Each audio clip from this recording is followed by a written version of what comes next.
ಕಾಂಗ್ರೆಸ್ ಕುರ್ಚಿ ಕಿತ್ತಾಟಕ್ಕೆ ಇವತ್ತು ಬ್ರೇಕ್ ಬೀಳುತ್ತಾ ಖರ್ಗೆ ಭೇಟಿಯ ಬಗ್ಗೆ ಡಿಸಿಎಂ ಡಿಕೆ ಶಿವಕುಮಾರ್ ಮೊದಲ ಪ್ರತಿಕ್ರಿಯೆಯನ್ನು ಕೊಟ್ಟಿದ್ದಾರೆ. ಖರ್ಗೆ ಭೇಟಿ ಆಗೋದು ನನ್ನ ಡ್ಯೂಟಿ, ನಾವು ಒಂದೇ ಏರಿಯಾದಲ್ಲಿ ಇದ್ದೀವಿ ಅಂತ ಹೇಳ್ತಾ ಇದ್ದಾರೆ.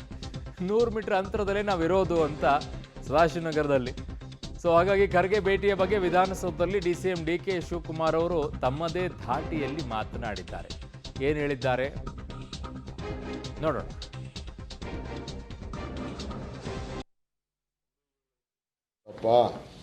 It is my duty whenever I require, whenever he is free, whenever I can go and walk in any time.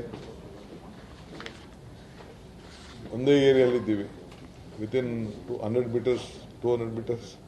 ನೋಡಪ್ಪ, it is my duty whenever I require, whenever he is free, whenever I can go and walk in any time. ಒಂದೇ ಏರಿಯಲ್ಲಿ ಇದ್ದೀವಿ, within 100 meters, 200 meters.